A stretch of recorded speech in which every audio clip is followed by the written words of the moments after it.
Session. Uh, so today's session is just introduction to information retrieval. So information retrieval is finding material and of an unstructured nature. Uh, because if there is a structured database available to you, so then it is not a challenge for you to get information. But only in case of unstructured, then it is a challenge to get information out of this. Now, when this all started, so obviously here the term large collection is very important. The reason is if you have only a few documents, then obviously it is not a challenge for you to find the information. Only when the number of documents are large or number of images or audios are large, only then in that case you find it challenging to get the information. So when does it all started? So we go back to this time. So I'm not sure how many have you born by this year. So very few of you, or maybe none of you, may be born in this year. So all of you are in a say, we can say that you are internet generation or Google generation. Some of you may have born even after the Google was there. So this slide shows the uh, one of the scenario in the 1996. So at that time, unstructured data, even at that time, it was very high. So, but we know that the internet started in the 90s, so it started growing in that year. So even that and market capital, which totally depends on the structured data. So all of you have read the RDBMS.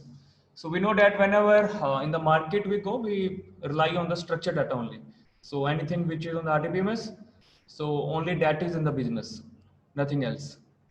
But this eventually changes. Nowadays, unstructured data is still very high. It keeps on increasing. And market capital now, the decision in the market, so they rely more on the unstructured data rather than on the structured data. So even in the deep learning scenario, if you look at the deep learning scenario, in that scenario, you need a label data. So 90% of models which are developed in the deep learning, so they are developed using the label data. So label data we put into the structured class because some humans have labeled it. So there is some content and some human is saying something about that. So most of the deep learning models which are created till now, they are still based on structured data. And obviously, if image is labeled by saying that there is a car in it and we are making a box around the car, so it is we are giving some information or tag to that information. But we know that there is so much of unstructured data. Even uh, in future, these models need to work on the unstructured data. So that's why this information retrieval from the unstructured data is a very big challenge. So now let's go back. Now, how do we study these courses? Uh, we will take one example and try to build solution for that example, and till we reach the stage of Google. So till we reach where Google is currently working, so we will go to that stage.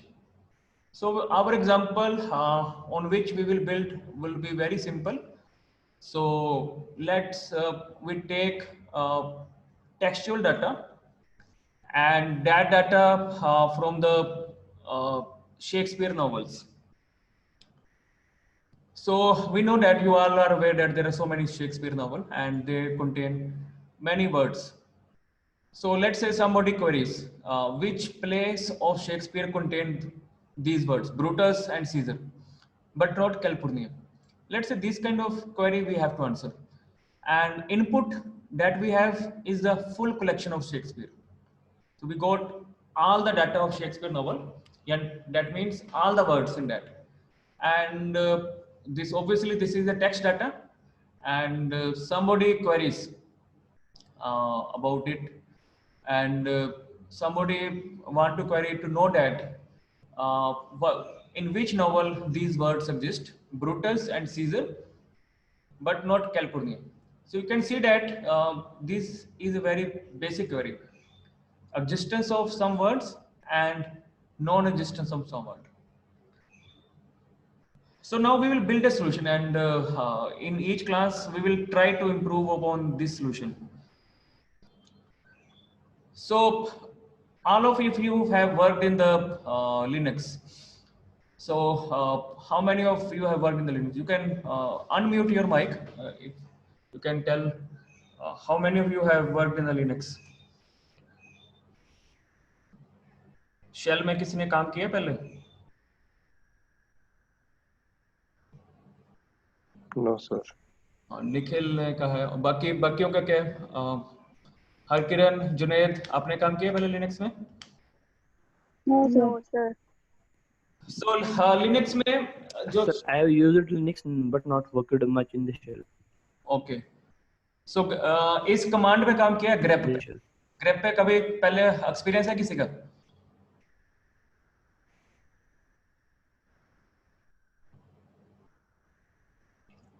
No sir. तो grep command क्या होती है? जैसे suppose ये dose में नहीं होती हमारे पास, यानी कि डोज में अगर आपने लोगों ने शायद डोज में भी काम नहीं किया होगा। विंडोज में सपोज आपके पास फाइल्स हैं और आपने सर्च करना, अभी तो आप ग्राफिकल इंटरफेस में विंडोज एक्सप्लोरर पे जाके सर्च करते हो, कुछ आपको लग रहा है कि 100 फाइलें हैं और आपने कोई फाइल बनाई थी जिसमें ये वर्ड एग्जिस्ट करता था, तो आप उस वर्ड को सर्च करना चाहते हो, तो आप उसको विंडो एक्सप्लोरर में जाके सर्च करते हो, और जहाँ आप अपनी गूगल ड्राइव में भी करते हो तो you just go to search button. तो बट लिनक्स में कमांड शेल पे ये कमांड होती है grep। grep में क्या होता है? So in that command in the grep, so we can give words and the directory जिसमें वो सर्च करेगा। तो this is the facility in the normally in the Linux shells में ये मिल जाती है। तो ये बहुत पुरानी कमांड है, जब से लिनक्स आया है। इवन लिनक्स से पहले भी यूनिक्स के शेल जितने भी होते थे सब में ये कमांड अवेलेबल थी, और उससे हम क्या लिखते थे? ग्रेप, और कौन सा वर्ड सर्च करना है और किस डायरेक्टरी में सर्च करना है, तो उससे भी ये प्रॉब्लम सॉल्व हो जाती थी। बट ऑब्वियसली जैसे जैसे कलेक्शन बढ़ती जाएगी तो नंबर ऑफ वर्ड्स बढ़ते जाएंगे, तो it would start taking time. So this is the first solution. इसमें कमांड में क्या होता है? It start searching word by word in each file. तो हाँ, एवरी टाइम आपने एक बार सर्च किया, इसको टाइम लगा let's say 30 second, next time किया again it would take the same amount of time because it is doing the same thing again and again. And जैसे ही डाटा बढ़ जाएगा तो it would take more time. ठीक है, सो यानी कि ये हमारा सोल्यूशन क्यों नहीं है? Because it is very slow, scalable नहीं है, और इसमें ये कमांड में वी कैन सर्च कि कौन से वर्ड एग्जिस्ट करते हैं। इसमें लॉजिकल क्वेरीज नहीं लिख पाते थे हम। हालांकि जो अभी लेटेस्ट लिनक्स के शेल आए हैं, कई लोगों ने इसका इम्प्रूव्ड वर्जन दिया है जिसमें लॉजिकल क्वेरीज कि नॉट कैलिफोर्निया लिख पाए, तो बट उसमें भी एक रेगुलर एक्सप्रेशन लिखना पड़ता है। ठीक है, रेगुलर एक्सप्रेशन पढ़े हुए आप सबने?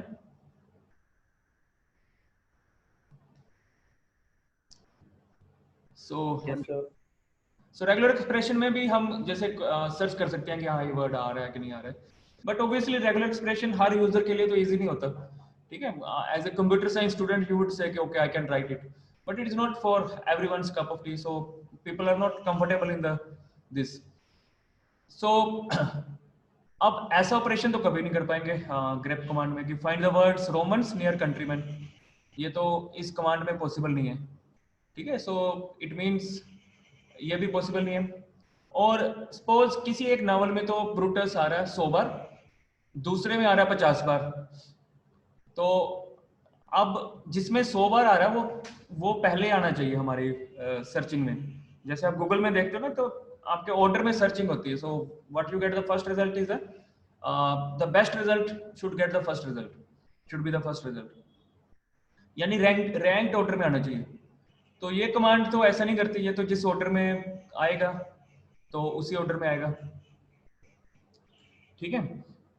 तो ये यानी कि हमारी प्रॉब्लम का अब काम क्या है कि हमारे पास काफी डाटा है और हमें इस टाइप की कमांड्स और इस टाइप की क्वेरीज करनी है, और अब हम उसके सोल्यूशन ढूंढ रहे हैं। सो पहला जो डिफॉल्ट सोल्यूशन था ग्रेप, वो हमने देखा कि that is not good enough, so that won't work, ठीक है। तो अब हम सोल्यूशन अपने डेवलप करते जाएंगे। सो आपका ये इस कोर्स में क्या होगा, we keep on developing the solutions, और आपने इन सॉल्यूशंस को नोट डाउन करते रहना है, जैसे ना। So your first thing is to note down is this command grep। So grep वैसे तो जनरल रेगुलर एक्सप्रेशन से बनी हुई है, सो grep कमांड से। सो तो इस कमांड को नोट डाउन कर लो, और इसके अलावा आप ये भी लिख सकते हो कि विंडोज एक्सप्लोरर में सर्च बटन से हम ऐसे ही चीज नहीं कर सकते जो हम करना चाहते हैं। ये विंडोज एक्सप्लोरर में यू कैन राइट ब्रूटस ढूंढना है, सीजर ढूंढना, बट लॉजिकल क्वेरी लिखना थोड़ा टफ हो जाता है उसमें, even though there are ways to do it, but it is not easy to do it. तो हमारा यानी कि पहला जो काम है कि दिस वोंट वर्क, यानी ऑपरेटिंग सिस्टम का करंट सॉल्यूशन जो है, सो दे वोंट वर्क। ये क्लियर है सबको?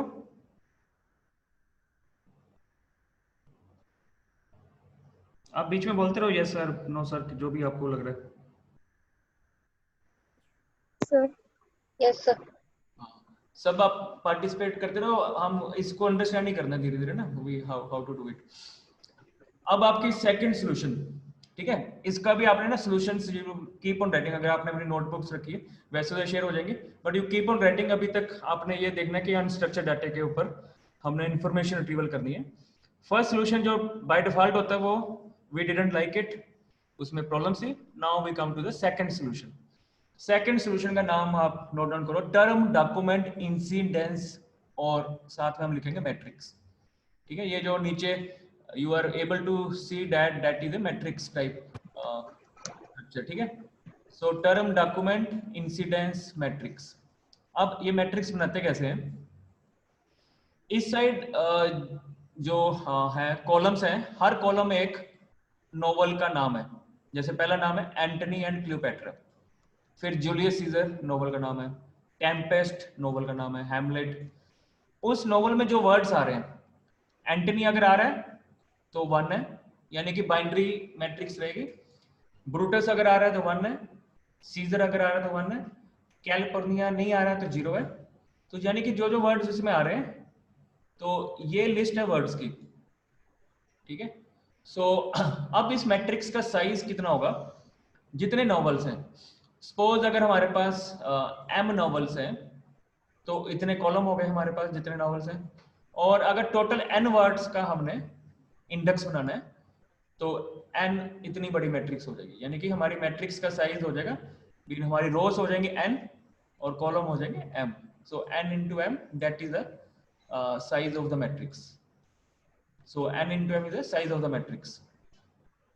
तो अब इस मैट्रिक्स में अगर हमने सपोज बना लेते हैं हम, if you spend some time making this matrix, obviously एक टाइम लगेगा इस मैट्रिक्स को बनाने के लिए पहले, बट अगर बनी हुई है, सो अब हमें देखना है Brutus and seizure but not California.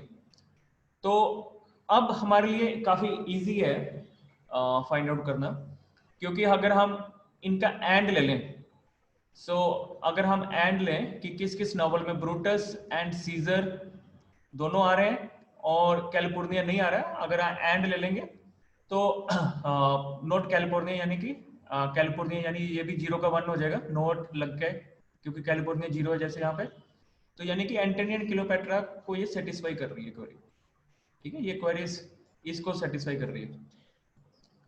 तो अगर हम इस तरह से इस क्वेरी को सोल्व करें, हमारे पास 0 1 वेक्टर है सबके लिए। सो टेक द वेक्टर्स, हमने उनका लिया और बिट वाइज एंड किया। सो जैसे ब्रूटस का देखा कहाँ कहाँ पे आ रहा है, सीजर का देखा कहाँ कहाँ पे आ रहा है, कैलिफोर्निया का देखा कहाँ कहाँ पे आ रहा है, हमने उसका लॉजिकल एंड लिया। फिर हमें जो आया, तो यानी कि पहले नॉवल में आ रहा है, फिर फोर्थ नॉवल में आ रहा है, यानी ये क्वेरी पहले और फोर्थ नॉवल को सॉर्ट आउट कर रही है। ये क्लियर है सॉल्यूशन सबको clear? Yes, sir. Yes, sir. अब इसकी लिमिटेशन कौन बताएगा?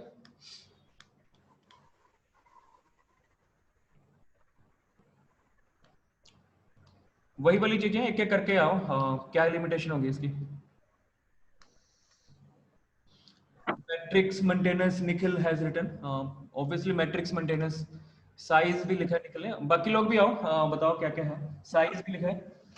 साइज से यानी कि scalability, what Nikhil is saying is scalability. So obviously novel बढ़ते जाएंगे, वर्ड्स भी बढ़ते जाएंगे, यानी आपका m/n साइज बढ़ता जाएगा, और स्केलेबिलिटी की इशू आना स्टार्ट हो जाएगा।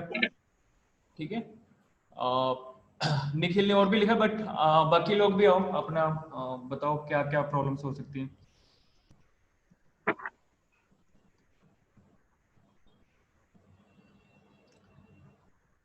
हाँ जी, श्रुतिका, विपाशा, आप बताओ।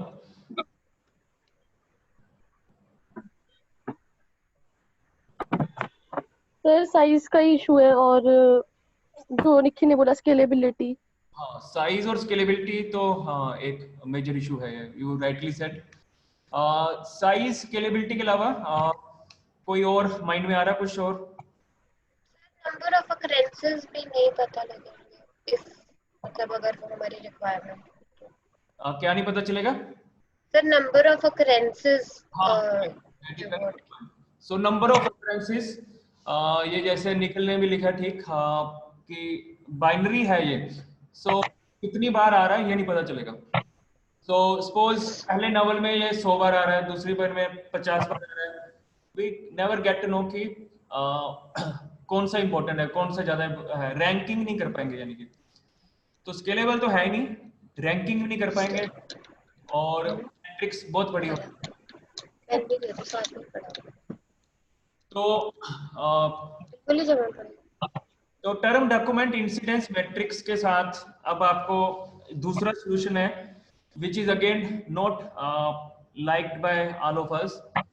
आप इनको लिखते रहना, क्योंकि ये सॉल्यूशन हम बढ़ाते जाएंगे। पहला सॉल्यूशन जो डिफॉल्ट आपके ऑपरेटिंग सिस्टम में सर्च ऑपरेशन होता है, सो मैंने एग्जांपल ग्रेप की दी, या आपके विंडोज में भी जो सर्चिंग करते हो। दूसरा मैंने बताया कि ये टर्म डॉक्यूमेंट इंसिडेंस मैट्रिक्स, इसको बनाने में भी टाइम लगेगा, फिर ये मेमोरी में आएगी कि नहीं आएगी, फिर ये बढ़ता जाएगा ये काम ना, जितने डॉक्यूमेंट्स बढ़ते जाएंगे। और गूगल के लिए तो इमेजिन बिलियन डॉक्यूमेंट्स हैं और मिलियन वर्ड्स हैं, इंग्लिश के सारे वर्ड्स इंग्लिश में अबाउट मिलियन वर्ड्स होते हैं। तो यानी कि अगर गूगल के पॉइंट ऑफ व्यू से देखें तो एक नंबर ऑफ रोज तो मिलियन होने वाली हैं वर्ड्स वाली, और कॉलम बिलियन डॉक्यूमेंट्स के हो जाएंगे, तो गूगल को मेंटेन करना तो काफी मुश्किल हो जाएगा।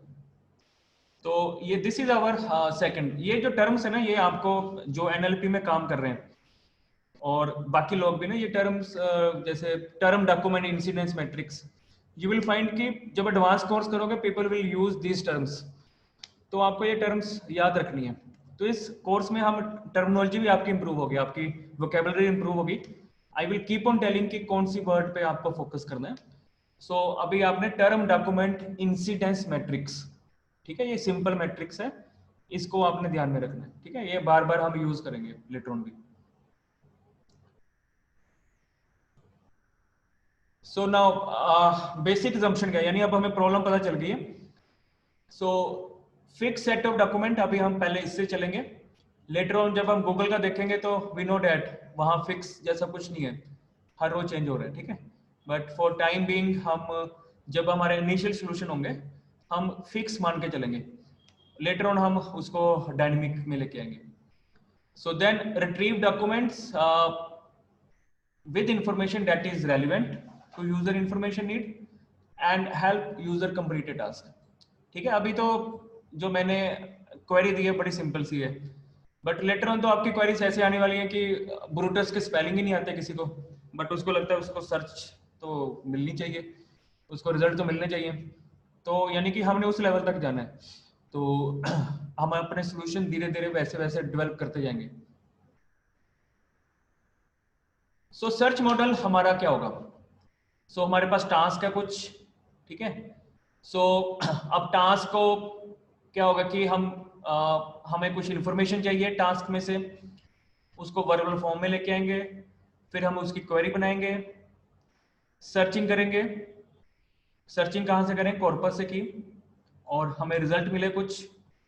अगर हमें रिजल्ट ठीक नहीं लगे तो हम फीडबैक देंगे क्वेरी रिफाइनमेंट की, एंड हम इस साइकिल में रहेंगे तब तक हमारे पास रिजल्ट ठीक नहीं आ जाते। बट ये जो मॉडल था क्लासिकल सर्च का मॉडल, ये इंफॉर्मेशन रिट्रीवल में क्यों नहीं काम कर रहा था? एक्चुअली इंफॉर्मेशन रिट्रीवल का मेन स्टार्ट हुआ आप लोगों के बर्थ के साथ। Why I'm saying this? Because internet भी उसी ईयर्स में 90s में आया। सो 90s में जैसे इंटरनेट आया और डिजिटल कलेक्शन बढ़ती गई, और 95 96 के बाद विद योर जनरेशन तो इतने डॉक्यूमेंट हो गए कि ये वाला मॉडल फेल हो गया।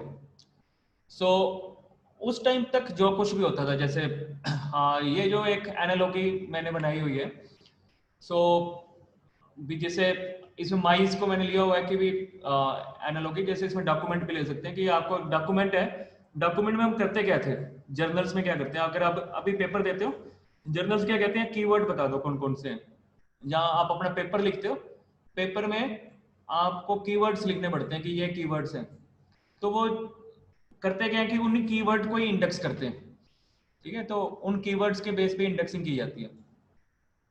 तो यानी कि बाकी की इंफॉर्मेशन हम रिमूव कर देते हैं, आपके डॉक्यूमेंट में आपका टाइटल या बस वही कीवर्ड रहते हैं, और वो डॉक्यूमेंट फिर भी हमें चाहिए होता है, और फिर हम उन्हीं सोचते हैं कि वही कीवर्ड दे कोई, तो जैसे कीवर्ड डालेगा और कीवर्ड के बेस पे सर्च होती है।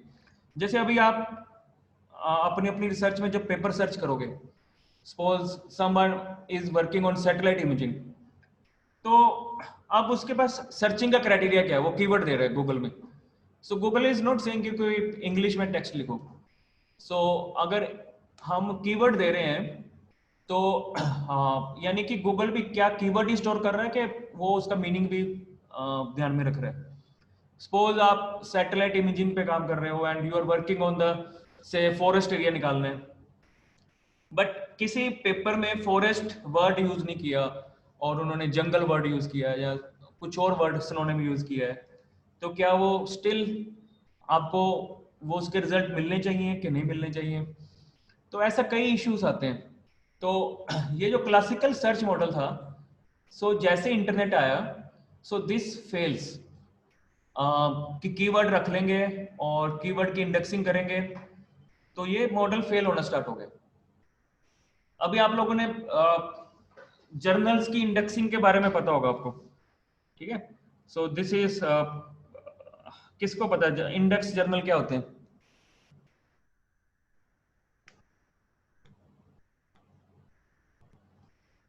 कौन बताएगा इंडेक्स जर्नल्स के बारे में? नहीं पता तो आप नो कह सकते हो, ऐसी कोई प्रॉब्लम नहीं।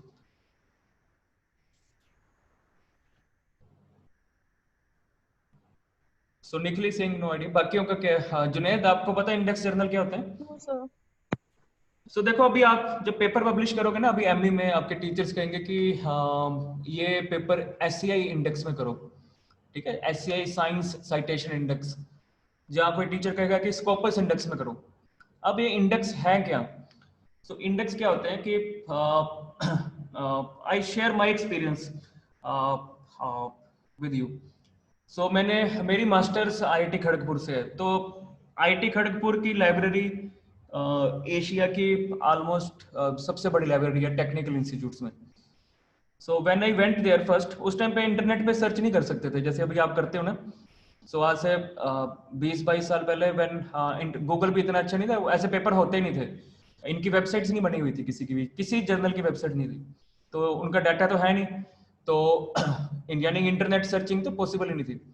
तो जर्नल्स कैसे ढूंढने पड़ते थे? तो हमें लाइब्रेरी में जाना पड़ता था। आईटी खड़गपुर की लाइब्रेरी इतनी बड़ी है कि usually I get lost in that library to come out. मुझे बाहर आने के लिए तब ऐसा नहीं था कि मैप्स भी नहीं होते थे, सो आई हैव टू आस्क कि उस लाइब्रेरी से बाहर आने के लिए।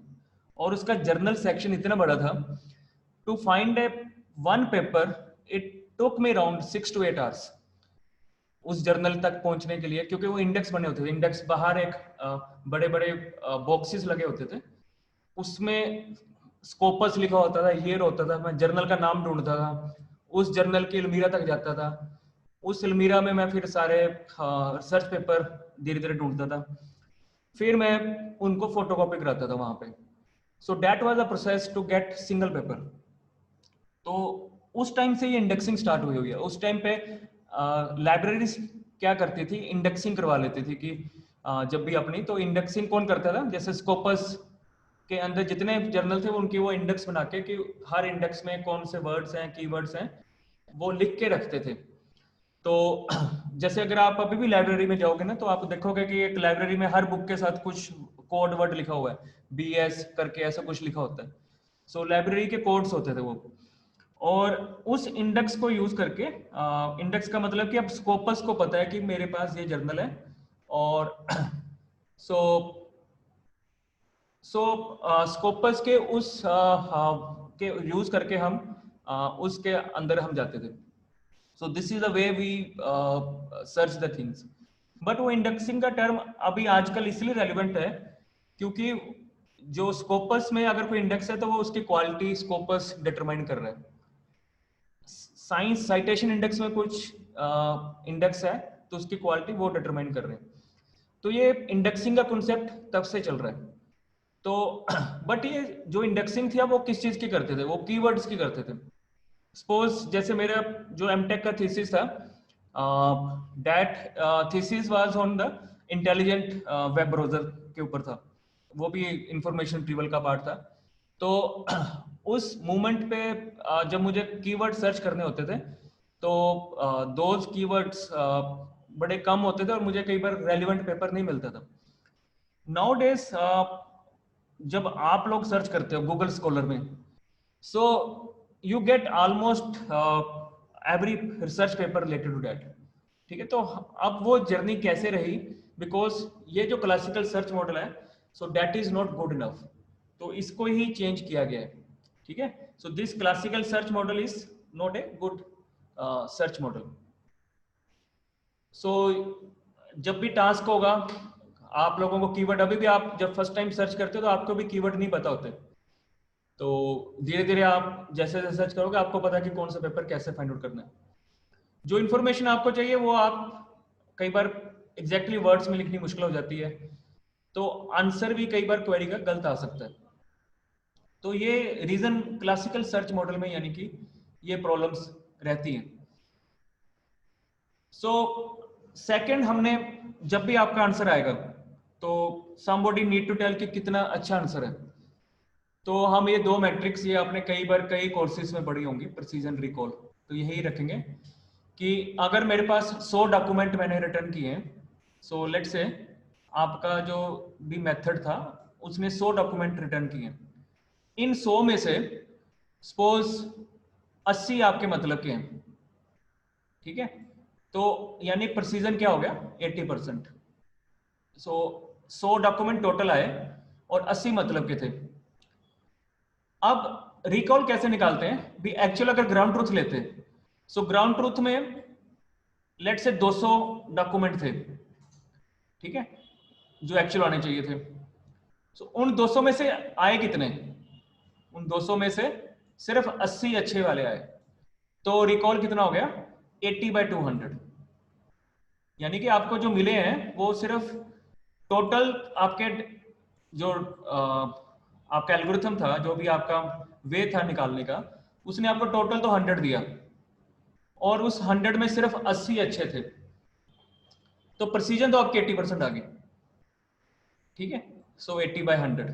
बट रिकॉल कैसे निकालनी है, रिकॉल हम निकालेंगे कि आने चाहिए थे 200, तो कितने आने चाहिए थे और उसमें से कितने आए, 200 में से कितने अच्छे आए, 200 में से अच्छी वाले 80 आए, बाकी 20 तो जो आए थे वो तो these are not good enough, these are bad, false positive है हमारे लिए, तो those are not good enough. और काफी उसने मिस भी कर दिए जो आने चाहिए थे, 120 मिस भी हो गए जो नहीं आए, जो अच्छे वाले थे। तो रिकॉल तो 80/200 यानी कि काफी कम रिकॉल है। सो So there is a question from Nikhil, query refinement and how. So Nikhil, हम इसके ऊपर वर्क करेंगे, अभी आगे भी मैं बताऊंगा. So precision and recall. So precision recall अब सबको clear है? Anyone having any doubt on precision recall?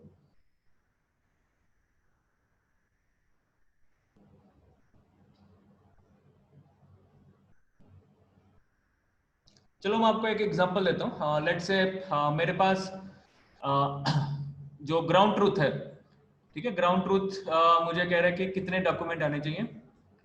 So ground truth कह रहा है कि 100 डॉक्यूमेंट आने चाहिए, ठीक है. और जो मेरे पास आए, जो मेरे एल्गो ने दिए, so let's say my algo gives me 120 documents, ठीक है. और इसमें से अच्छे वाले डॉक्यूमेंट जो थे 2060, और जो गलत थे वो भी 60 थे, ठीक है. तो प्रिसीजन क्या हुआ और रिकॉल क्या हुआ? आप अपना अनम्यूट करके भी बता सकते हो. precision t divided by 120 point. हाँ जी, हाँ जी, हाँ जी, ठीक है, well, very good. Sir, recall 60 upon 100.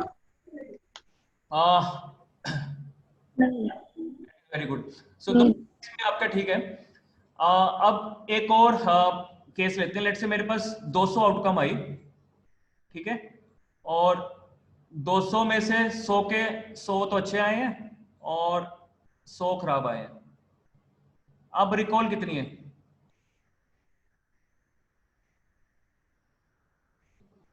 अब रिकॉल कितनी है? So 100 upon 101. हाँ, यानी रिकॉल तो बहुत बढ़िया हो गई, ठीक है, बट प्रिसीजन अभी भी कम है, ठीक है. यानी रिकॉल बढ़िया है बट प्रिसीजन कम है. एक और केस है. लेट्स से इसने डॉक्यूमेंट दिए 50 और वो 50 के 50 अच्छे हैं, ठीक है, यानी बुरा डॉक्यूमेंट कोई नहीं है. इसमें प्रिसीजन होगी 100%, बट रिकॉल कितनी हुई? रिकॉल 50%. ये क्लियर है? सबको क्लियर है ये? Yes, sir. Yes, sir. ये एल्गो 1 है, ये एल्गो 2 है जिसका ये रिजल्ट है, और ये एल्गो 3 है. सो कौन सा एल्गो अच्छा है?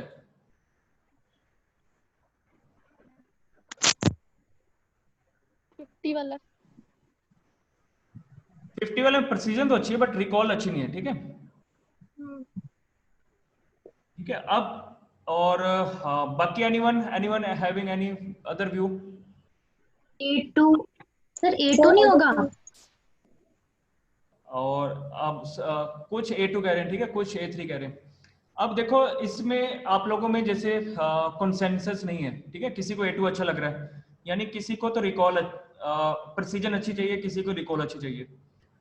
So what does this suggest कि ये दोनों, सिर्फ इन दोनों से हमारी कंफ्यूजन दूर नहीं होने वाली, ठीक है. तो यानी कि ये दोनों मैट्रिक्स में ट्रेड ऑफ रहेगा. और जब भी कोई ऐसा एल्गोरिथम है जिसमें प्रिसीजन अच्छी है बट रिकॉल नहीं है, किसी में रिकॉल अच्छी है बट प्रिसीजन नहीं है, तो there will be different people with the different needs. जैसे कोई कहेगा मुझे तो जो डॉक्यूमेंट आए वो ठीक आए, गलत ना आए, प्रिसीजन 100% चाहिए.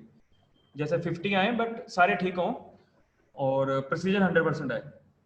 बट समवन विल से कि मुझे डॉक्यूमेंट सारे के सारे आ जाएं. अब रिकॉल में क्या होता है? सपोज जो ये एल्गोरिथम है, लेट्स से टोटल डॉक्यूमेंट 200 थे, ठीक है. अब A2 वाला क्या करता है? जब भी क्वेरी होती है वो सारे के सारे ही दे देता है विदाउट डूइंग एनीथिंग, ठीक है. ऑटोमेटिकली उसमें 100 तो अच्छे मिल ही जाएंगे क्योंकि वो सारे के सारे दे देता है. सो A2 algorithm may not be working anything at all. तो वो तो जो भी क्वेरी आती है सारे डॉक्यूमेंट दे देते हैं और विद होप कि उसमें 100 तो अच्छे मिल ही जाएंगे, बट रिकॉल उसकी हमेशा ही 100% रहेगी.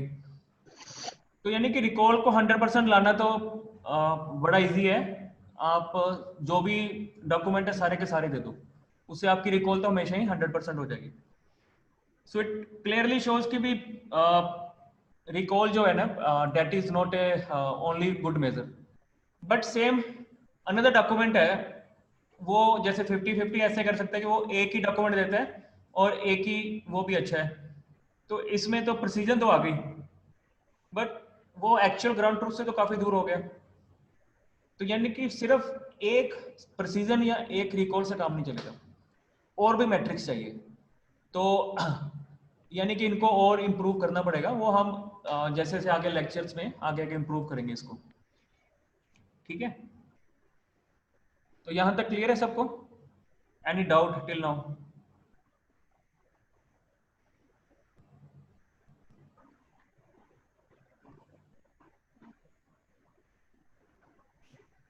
किसी को डाउट हो किसी को? आप यस नो कहते, बीच में इन्वॉल्व हुआ करो, यस नो कहते रहा करो।